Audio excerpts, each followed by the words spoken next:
Hello everyone, मैं हूं दर्शन और आप लोग का स्वागत करता हूं आपके अपने यूट्यूब चैनल नॉलेज विद दर्शन में। तो आज हम लोग देखेंगे केमिस्ट्री क्लास 12 का चैप्टर 2 सॉल्यूशन पार्ट 2। ठीक है, आज का टॉपिक होगा विलयनों के सांद्रता व्यक्त करना। किस तरह से हम लोग विलयनों की सांद्रता को व्यक्त करते हैं उस पर हम लोग आज चर्चा करेंगे। पिछले वीडियो में मुझे बताया गया कि सर बहुत ज़्यादा लेंदी या लंबा हो जाता है आपका वीडियो, तो शॉर्ट कीजिएगा। तो आप लोग को मैं इस बार शॉर्ट ही करके बताऊंगा और नेक्स्ट से भी हमेशा ध्यान रखूंगा कि वीडियो शॉर्ट हो और स्वीट हो, शॉर्ट एंड स्वीट हो। चलिए ओके, तो आज का ये टॉपिक है, इसलिए मैंने लिख दिया है ताकि वीडियो लंबा ना हो। तो चलिए आपको यहाँ से मैं शुरुआत करता हूँ कि विलयनों की सांद्रता व्यक्त करने के लिए किन किन चीज़ों की आवश्यकता पड़ती है। तो यहाँ पे मैंने 9 पॉइंट लिखा है। फर्स्ट है द्रव्यमान प्रतिशत, दूसरा आयतन प्रतिशत, तीसरा द्रव्यमान आयतन प्रतिशत, चौथा नॉर्मलता, पांचवा मोललता और छठवां मोलरता, सातवां मोल प्रभाज, आठवां पीपीएम और नौवां फार्मलता। क्लियर? तो ये आपको बता दूं, आज का जो टॉपिक्स है ये बहुत ही मोस्ट इंपॉर्टेंट है इस चैप्टर के दृष्टि से। इस चैप्टर में आपको ध्यान रखना है कि यहाँ से आपका चार जो टॉपिक्स हैं, ये चारों चौथे से लेकर सातवें तक, ये यहाँ से आपका न्यूमेरिकल क्वेश्चन आता है जो कि इस पार्ट में हर साल पूछा जा रहा है। क्लियर? तो आज के ये जो टॉपिक है, लेक्चर है, बहुत ही इंपॉर्टेंट है, आप ध्यान से देखिएगा। तो शुरू में तीनों चीज़ों को बताऊंगा, उसके बाद फिर चार को और फिर लास्ट में दो को बताऊंगा। क्लियर? तो चलिए शुरुआत करते हैं। सबसे पहले हम लोग बात करते हैं द्रव्यमान प्रतिशत।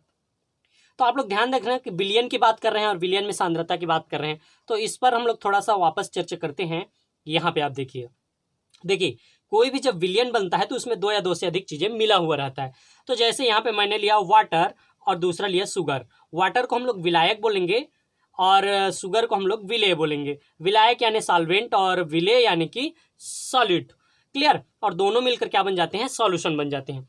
तो ध्यान रखिएगा, यहाँ पे अगर हम लोग शुगर की बात करें तो शुगर ठोस है और जो वाटर है वो लिक्विड है। तो सॉलिड लिक्विड मिक्स हो रहा है। इस तरह से आपको ध्यान ये चीज रखना है कि आप दोनों विलयन को जब बनाते हो तो उसकी सांद्रता कैसे व्यक्त करेंगे। देखिए, तो सबसे पहले हम लोग यहाँ पे शुरुआत करते हैं द्रव्यमान प्रतिशत। द्रव्यमान प्रतिशत का यहाँ पे सबसे पहले मैं आपको डेफिनेशन बताता हूँ। यहाँ पे इसकी क्या हो जाएगी? परिभाषा हो जाएगी। तो यहाँ पे परिभाषा क्या है, देखिए, किसी विलयन का प्रतिशत सांद्रण 100 ग्राम विलयन में उपस्थित विलेय की मात्रा को द्रव्यमान प्रतिशत कहते हैं। यानी सीधा सीधा ये कह रहा है कि ये जो विलयन है, इस विलयन में, यानी ये विलयन 100 ग्राम होना चाहिए और उस 100 ग्राम के कुल विलयन में उसका जो विलेय होगा वो कितने ग्राम होगा, वही उसका क्या है? द्रव्यमान प्रतिशत है। मान लो मैं लेता हूं 500 ग्राम विलयन। मेरा विलयन कितना है? 500 ग्राम है और उसमें विलेय घुला हुआ है कितना? 5 ग्राम। विलेय कितना घुला हुआ है? 5 ग्राम। तो उसकी प्रतिशत कितनी हो जाएगी? तो 500 में 5 घुला है तो 100 में 1 हो जाएगा। इसलिए विलेय की जो द्रव्यमान प्रतिशत होगा वो 1% होगा। क्लियर? इस तरह से ये आपका हो जाएगा। देखिए, अब इसको हम लोग क्या करेंगे कि विलयन जो होता है कुल, उसमें से कितना विलेय है उसी को हम लोग क्या कहेंगे? द्रव्यमान प्रतिशत।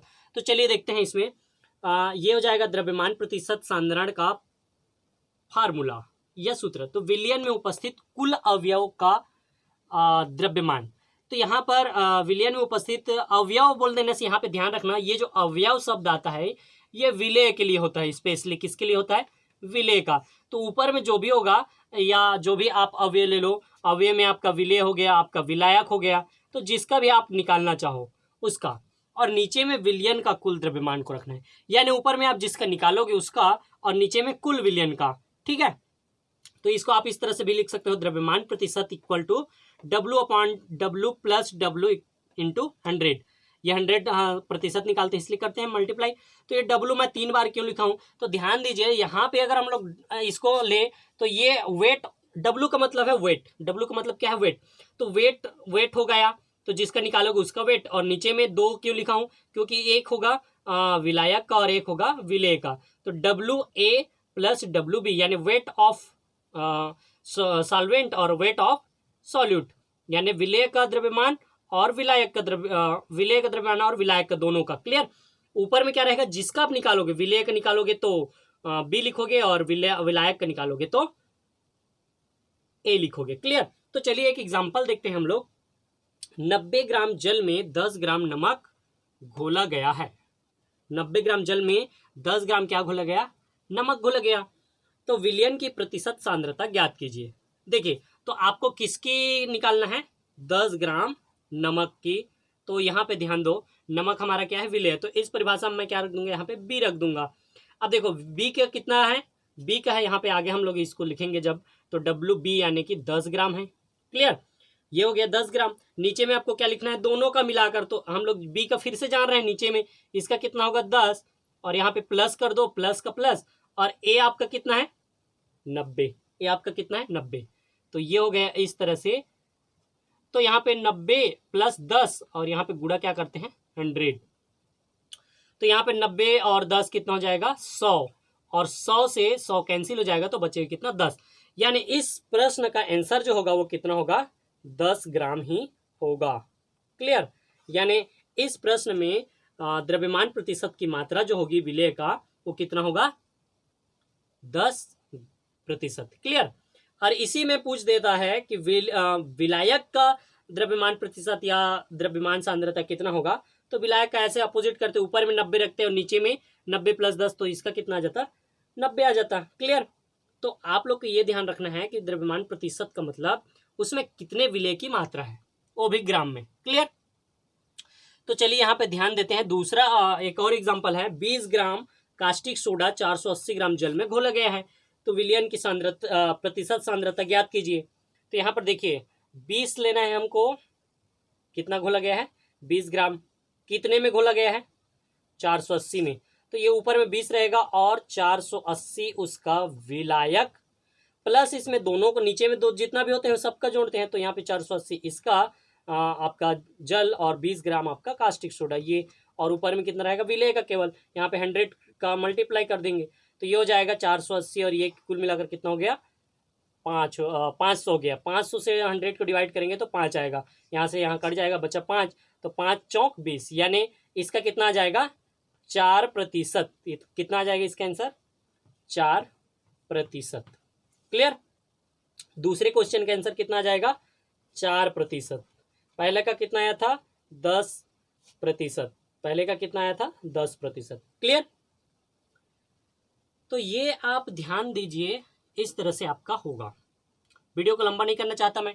अब यहाँ पे देखिए, आपने अगर द्रव्यमान प्रतिशत को समझ गए होंगे तो आप आयतन प्रतिशत और द्रव्यमान आयतन प्रतिशत को बिल्कुल समझ जाएंगे, क्योंकि इसका सेम टू सेम ऐसे ही है। वो उसमें अंतर क्या है कि द्रव्यमान प्रतिशत में 100 ग्राम विलयन लेते हैं।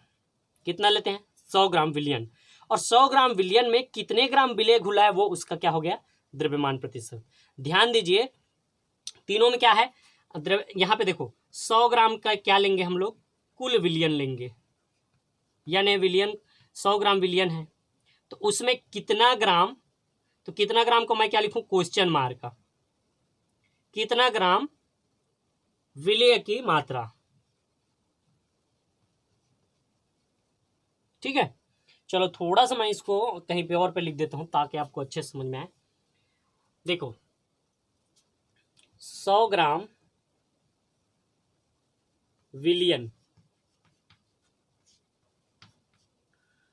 में खाली स्थान ग्राम विलेय। क्लियर? 100 ग्राम विलयन में कितने ग्राम विलेय है, वो ही उसकी क्या होती है? द्रव्यमान प्रतिशत। क्लियर? अब यहाँ पे देखो, यहाँ पे ग्राम ग्राम है। ग्राम का मतलब आप समझते हैं, ग्राम को वेट किया जाता है। ग्राम को क्या किया जाता है? वेट, यानी वजन में लिया जाता है। जबकि अगर मैं इसको एमएल कर दूं तो आप जानते हो एमएल यानी लीटर वगैरह में मापा जाएगा। यानी कि जब आप ग्राम की बात करो तो भले ही आप वो लिक्विड चीज ले लो, लेकिन उसको आप ग्राम में लेते हो तो उसका वजन तौला जाता है, जबकि उसको एमएल में लेते हो तो उसको लीटर में तौला जाता है। क्लियर? जैसे आप बोलोगे कि मुझे 1 किलो तेल दीजिए, तो आपको कितना दिया जाएगा? आपको वजन करके 1 किलो तेल दिया जाएगा। उसी तरह से आप दूसरी बार जाते हो, आप बोलते हो कि मुझे 1 लीटर तेल दीजिए, तो लीटर में तेल देगा। तो आप बताइए, आप किलो में लेंगे वो ज़्यादा रहेगा कि लीटर में लेंगे वो ज़्यादा रहेगा? तो ऑब्वियसली कितने ज़्यादा होता है? वेट करने से। यानी मुझे 1 किलो तेल दीजिए बोलोगे, उस समय आपको ज़्यादा तेल मिलेगा। क्लियर? तो उसी तरह से यहाँ पे ग्राम होता है यानी किलो हिसाब से चलता है, और अगर आपको ml बोल दिया जाए तो वो क्या हो जाएगा, लीटर में मापा जाता है, ml में। क्लियर। तो यहां पर जब दोनों ग्राम होता है तो द्रव्यमान प्रतिशत कहलाता है। सेम परिभाषा, सारा चीज सेम रहेगा, बस यहाँ पे क्या बदलना है, ग्राम को बदलना है ना। यहाँ पे जो मात्रा है ये भी किसमें है, ग्राम में है। दूसरा चीज, आप क्या करते हो, इन दोनों को ml कर देते हो, यानी 100 ml विलियन में कितने ml विले है वो क्या हो जाएगा, आयतन प्रतिशत, यानी उसकी वॉल्यूम हो जाएगी। क्लियर। अब इसकी परिभाषा क्या हो जाएगा, देखिए कि 100 ml विलियन में विलेय की मात्रा को क्या कहेंगे, उसका आयतन प्रतिशत। यहाँ पे किसी विलियन का प्रतिशत सांद्रण 100 ml विलियन में उपस्थित विलेय की मात्रा को द्रव्यमान न बोलकर क्या बोलोगे आप, आयतन प्रतिशत बोलोगे। क्या को बदलना है, सिर्फ ग्राम को। ग्राम को यदि ml में बोल दोगे तो वो क्या हो जाएगा, आयतन प्रतिशत। क्लियर। तो एक बार और मैं रिवीजन कराता हूं लास्ट, कि द्रव्यमान प्रतिशत क्या होगा, जब आप ग्राम में लेते हो दोनों को, कि विलियन ग्राम में है, 100 ग्राम विलियन में कितने ग्राम विलेय, तो वो द्रव्यमान प्रतिशत होगा। और 100 ml विलियन में कितने ml विलेय, तो वो क्या हो जाएगा, आयतन प्रतिशत। अब एक को अलग करते हैं तो क्या हो जाएगा, देखना। अब मैं इसको लेता हूं ऊपर वाले को ml और नीचे वाले को ग्राम में, तो वो क्या कहलाएगा मेरा, द्रव्यमान आयतन प्रतिशत। क्लियर। यानी अगर मैं कहूंगा कि किसी विलियन का प्रतिशत सांद्रण 100 ml विलियन में उपस्थित विलेय की ग्राम मात्रा को उसका द्रव्यमान आयतन प्रतिशत कहेंगे। क्लियर। तो जब दोनों ग्राम में रहेगा तो द्रव्यमान प्रतिशत, जब दोनों ml में रहेगा, दोनों क्या रहेगा, ml में रहेगा, तो आयतन प्रतिशत। और 1 ml में जो विलियन होगा वो ml में होगा, विलियन क्या होगा, ml में होगा, और नीचे में जो विलेय होता है वो ग्राम में होगा, यानी 1 ml और 1 ग्राम में होगा, तो उसको हम लोग क्या कहेंगे, द्रव्यमान आयतन प्रतिशत। बाकी उसका जो परिभाषा सेम हो जाएगा, बस इसी को बदलना है, और नीचे में उसका सूत्र वगैरह सेम रहेगा, सारा चीज। उसका क्वेश्चन भी आएगा तो उसी तरह से आप बना सकते हो। क्लियर। तो ये आपका, ये तीनों पॉइंट आपका क्लियर होता है। जस्ट मैं आगे बताऊंगा नॉर्मलता, मोलरता, मोलरता और मोल प्रभाव।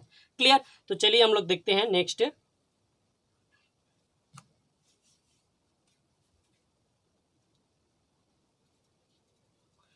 तो नेक्स्ट देखते हैं हम लोग मोलरता। मोलरता ध्यान देखना, यहां से ये चौथा, पांचवा, छठवां, सातवां, इन चारों का इस पार्ट से क्वेश्चन आता है, इसलिए इस चारों को मोस्ट इंपॉर्टेंट की तरह आप लीजिए और बाकी को आप नॉलेज के रूप में रखिए। तो ये चारों में से इंपॉर्टेंट ही क्वेश्चन आता ही है। तो ये चलिए स्टार्ट करते हैं कि मोलरता क्या होता है। तो देखो, मोलरता जो होता है इसको कैपिटल M से शो करते हैं, प्रदर्शित करते हैं, और मोलरता को स्मॉल m से, क्योंकि दोनों में थोड़ा सा डिफरेंट, मोलरता कैपिटल और मोलरता स्मॉल m। बाकी आगे देखेंगे। तो मोलरता का परिभाषा क्या होगा, यहाँ पे देखिए परिभाषा, 1 लीटर विलियन में घुले विलेय की मोलों की संख्या। बस इतना ही याद रखना है आपको कि 1 लीटर विलियन में कितना विलेय है और उसके मोलों की संख्या कितनी है ना। 1 लीटर विलियन है, उसमें विलेय की जो मोलों की संख्या है वो कितनी है, वही उसका क्या है, मोलरता है। 1 लीटर विलियन में वो घुले विलेय के मोलों की संख्या को मोलरता कहते हैं। क्लियर। इसको कैपिटल M से दर्शाते हैं और इसका ये क्या बन जाएगा, सूत्र बनाएंगे। तो सूत्र बनाते समय आपको ध्यान रखना है, देखिए कि विलेय का मोल बटे विलियन का आयतन प्रति लीटर में। यहाँ पे हम बोल रहे हैं ना कि 1 लीटर विलियन में, यानी प्रति लीटर विलियन में विलेय के मोलों की संख्या, तो विलेय के मोल होना चाहिए कितना, प्रति लीटर विलियन में। ठीक है। तो विलियन का आयतन कितना होगा, प्रति लीटर। क्लियर। अब यहाँ पे ध्यान दीजिए कि ये तो हमको समझ में आ जाएगा, विलियन का आयतन प्रति लीटर में होगा, लेकिन ये जो मोल होता है ये होता क्या है। तो 11वीं में आप पढ़े होंगे, नहीं पढ़े तो वापस जाके रिविजन कीजिए। ठीक है। तो मोल बराबर, थोड़ा सा मैं बता देता हूँ कि मोल बराबर होता है भार बटे अणुभार, भार बटे अणुभार। मोल बराबर क्या, भार बटे अणुभार। जैसे मैं बोलता हूँ सोडियम क्लोराइड, सोडियम क्लोराइड, या फिर मैं ले लेता हूँ सोडियम हाइड्रोक्साइड। क्या ले लेता हूँ, सोडियम हाइड्रोक्साइड। तो इसमें हम लोग देखते हैं कि इसका अणुभार कितना होता है। तो इसका होता है, आप जानते हो 23 होता है, और ऑक्सीजन का 16 और हाइड्रोजन का 1। तो इस तरह से इन सबको जोड़ते हैं तो ये होता है 40। तो सोडियम हाइड्रोक्साइड का, सोडियम का 23, ऑक्सीजन का 16 और हाइड्रोजन का एक, सबको मिलाकर जोड़ते हैं तो 40। तो ये 40 क्या होता है, उसका भार, अणु भार होता है। ये अणु सूत्र है तो अणु सूत्र का भार होगा, ये 40 हो गया। और ऊपर में भार क्या है, तो आप 2 ग्राम 4 ग्राम 10 ग्राम जितना भी लेते हो ऊपर में वो भार होता है। यानी अगर हम लोग लिए 4 ग्राम और नीचे हो जाएगा 40 ग्राम, सॉरी 40, तो ये ऊपर में हम लोग 4 ग्राम कुछ भी लेते हैं, जैसे हम लोग बोले कि 4 ग्राम सोडियम हाइड्रोक्साइड लेना है, तो ऊपर में क्या रहेगा 4 और उसका भार हो गया, और नीचे में क्या हो जाएगा अणु भार। तो इसको आपको पहले से याद रखना है, किसी भी चीज का अणु भार कितना होता है, तो ये होता है 40। क्लियर। तो भार बटे अणु भार मतलब मोल, तो याद ये रखना विलेय का भार बटे अणु भार। तो अब यहाँ पे विलेय का मोल को मैं किस में बदल दूंगा, तो विलेय का मोल मतलब भार बटे अणु भार, तो विलेय का भार और विलेय का अणु भार, ये आपको समझ में आया, भार बटे अणु भार। उसके बाद हमने लिखा था विलयन का आयतन प्रति लीटर, तो विलयन का आयतन पर लीटर। क्लियर। यहाँ पे जो पर लीटर है ये आप इसको हटाओगे तो ये पर लीटर है इसलिए ऊपर चला जाएगा, यानी कि 1 लीटर यहाँ पे आ जाएगा। क्लियर। यहाँ पे जो पर लीटर था वो ऊपर में चला जाएगा, ये विलयन का आयतन। क्लियर। तो देखिए यहाँ पे वैसे यहाँ पे हम लोग लिखे कि विलेय का जो भार होता है इसको हम लोग भार को W से वेट करते हैं, अणु भार को मॉलिक्यूलर वेट इसलिए M, तो भार का वेट W और अणु भार मॉलिक्यूलर वेट, तो ये हो गया वेट यानी भार, मॉलिक्यूलर वेट यानी अणु भार, और विलयन का आयतन, तो विलयन का आयतन भी वॉल्यूम, और ऑब्लिक में क्या था प्रति लीटर, तो ये प्रति लीटर जो ऊपर में चला गया तो ये 1000 क्या हो जाएगा, 1 लीटर में कितना होता है 1000, तो ये यहाँ पे भी ये ऊपर में चला जाएगा। तो ये आपका सूत्र बन गया, क्या बन गया सूत्र, W बटा M इंटू भी, और यहाँ पे W इंटू 1000 रहेगा, तो ये हो गया। यहाँ पे हम लोग किसका सूत्र देख रहे हैं, मोलरता, यहाँ पे भी मोलरता, यहाँ पे भी मोलरता, ये वाला M जो मोलरता के लिए है और ये वाला M मॉलिक्यूलर वेट के लिए। क्लियर। तो ये आपका आ गया सूत्र। क्लियर। यहीं पे आप ध्यान से समझना। तो चलिए ये सूत्र तक आ गए मोलरता के। अब इसका 2 ठो हम लोग क्या देख लेंगे एग्जाम्पल, जिससे आपको क्लियर हो जाएगा। तो पहला ये एग्जाम्पल और दूसरा ये एग्जाम्पल। पहला एग्जाम्पल देखते हैं, चलिए। तो पहला एग्जाम्पल हम लोग देखते हैं, 4 ग्राम सोडियम हाइड्रोक्साइड यानी कास्टिक सोडा 250 ml जल में विलय किया गया, तो विलयन की मोलरता ज्ञात कीजिए। कितने ml में, 250 ml में। तो यहाँ पे वॉल्यूम उसका कितना हो जाएगा, विलयन का आयतन अभी यहाँ पे शो कर रहा है 250 ml, तो पर लीटर के लिए 1000 ऊपर में जाएगा। तो देखिए यहाँ पे हम लोग इसको सॉल्व करेंगे,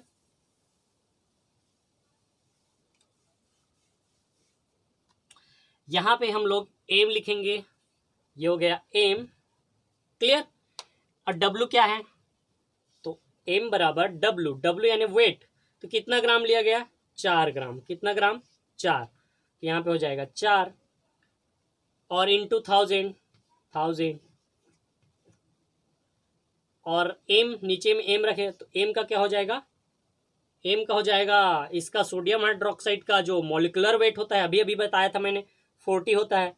कैसे होगा, तो सोडियम का 23 और 16 और 1 सबको मिलाकर 40, यहाँ पे हो गया। फिर इंटू वॉल्यूम, तो यहाँ पे 250 ml में दिया है ना, 1000 ml में देता तो 1000 कट जाता, इन दोनों को रखने की जरूरत नहीं पड़ता। चूंकि 250 ml दिया तो यहाँ पे हो जाएगा 250। क्लियर। तो यहाँ पे देखो 4 एकम और 4 दहम, यहाँ पे आ गया 10, 250 1 और 4 जा। क्लियर। तो ये आ गया आपका 4/10, कितना आ गया 4/10।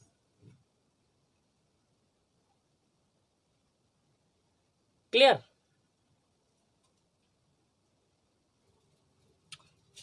तो इसको डिवाइड करोगे तो ये हो जाएगा 0.4, क्या हो जाएगा 0.4/10 को डिवाइड करोगे तो 0.4 यानी 0.4 क्या आ जाएगा, मोलरता आ जाएगा। क्या आ जाएगा, मोलरता। यानी इस पहले क्वेश्चन में जिसकी मोलरता कितनी हो जाएगी 0.4। ठीक है। दूसरा क्वेश्चन देखते हैं, कास्टिक सोडा की 4 ग्राम प्रति लीटर सांद्रता वाले विलयन की मोलरता ज्ञात कीजिए। यहाँ पे डायरेक्ट लिख दिया प्रति ग्राम प्रति लीटर सांद्रता वाला, तो इसके लिए क्या होगा, इसके लिए देखो वही सूत्र सेम रहेगा, सूत्र तो सेम रहेगा। तो यहाँ पे फिर हम लोग लेंगे m equal to W upon m into 1000 upon, ठीक है। तो यहाँ पे मैंने ले लिया m equal to W upon m into 1000 upon b। Clear. तो यहाँ पे देखिए कास्टिक सोडा के कितने ग्राम, 4 ग्राम, तो यहाँ पे W की जगह में क्या रहेगा 4 ग्राम। मोलिकुलर वेट अभी हम लोग निकाले थे, इस कास्टिक सोडा का मतलब भी होता है सोडियम हाइड्राइड, तो इसका कितना होगा 40, वही हो गया। और 1000 का 1000 वॉल्यूम कितना है, तो चूंकि इसमें 250 ml में दिया था, इसमें क्या दिया है प्रति लीटर दे दिया है, ऑलरेडी प्रति लीटर दे दिया है, तो ये ऑलरेडी क्या हो जाएगा प्रति लीटर, यानी 1 लीटर का 1000, 1000 का 1000 कैंसिल, तो इसको लिखने की जरूरत ही नहीं है। प्रति लीटर में जब देता है तो इसको लिखने की जरूरत नहीं है, तो डायरेक्ट कितना जाएगा 4/40, यानी कि 1/10, और इसको आप बोलोगे तो 0.1, कितना 0.1। क्लियर, तो ये इसकी m इक्वल टू आ गया मोलरता 0.1। क्लियर, आगे हम लोग देखते हैं मोललता। क्या देखेंगे आगे हम लोग मोललता। चलिए इसको मैं मिटा देता हूं। तो ये मोलरता कंप्लीट हो गया। मोलरता के बाद हम लोग क्या देखेंगे मोललता। मोललता में देखिए मैंने यहाँ पर आपका इसको मिटाया नहीं है मोलरता की परिभाषा में, क्योंकि इसी में थोड़ा सा चेंज करना है, तो आपका क्या आ जाएगा मोललता आ जाएगा। इसलिए यहाँ पे देखिए 1 लीटर विलियन में बोला था ये, तो मोललता में क्या बोलेगा 1000 या 1 किलोग्राम विलियन में बोलेगा। यहाँ पे 1 लीटर विलियन बोला था, तो इसमें क्या बोलेगा 1 किलोग्राम, और यहाँ पे बिलियन हटकर क्या हो जाएगा विलायक। तो यहाँ पर हम लोग क्या हटा देंगे, इसको 1 लीटर था उसको हम लोग क्या कर देंगे 1 किलोग्राम कर देंगे, 1 किलोग्राम कर देंगे, और जो विलियन था वो क्या हो जाएगा विलायक हो जाएगा। बाकी सेम टू सेम रहेगा, यानी 1 लीटर विलियन में था वो क्या हो जाएगा 1 किलोग्राम, विलियन को हटाकर विलायक में घुले विलेय के मोलों की संख्या को हम लोग क्या कहते हैं मोललता। उसमें क्या बोलते थे मोलरता, तो यहाँ पे क्या बोलेंगे मोललता। क्लियर, और इसको हम लोग स्मॉल m से प्रदर्शित करते हैं। इसका सूत्र क्या हो जाएगा, तो विलेय की मोलों की संख्या, यहाँ पे आप जानते हो विलेय की मोलों की संख्या, यानी कि विलेय की मोल बटे विलायक का द्रव्यमान। यहाँ पे हम लोग विलायक लेते हैं और उसका कितना लेते हैं द्रव्यमान लेते हैं, कितने में लेते हैं तो 1 किलोग्राम यानी प्रति किलोग्राम। क्लियर, तो आप जानते हो मोल बराबर क्या होता है, तो मोल बराबर मैंने बताया कि भार बटे अणुभार। तो यहाँ पे विलेय की मोल का सूत्र हम लोग रख दिए विलेय का भार बटे विलेय का अणुभार। उसके बाद क्या था नीचे में विलायक का द्रव्यमान, तो विलायक का द्रव्यमान प्रति किलोग्राम, तो ये प्रति किलोग्राम जो है ऊपर में चला जाएगा। आप चाहो तो यहाँ पे इस तरह से इसको लिख सकते हो, यानी किलोग्राम, तो किलोग्राम मतलब 1 किलोग्राम में 1000, तो 1000 डायरेक्ट आप ग्राम लिख सकते हो इसको। क्लियर, यहाँ पे ये आपका कहाँ चला जाएगा किलोग्राम ऊपर में चला जाएगा, इस तरह से आप लिख सकते हो, चाहो तो आपकी मर्जी है।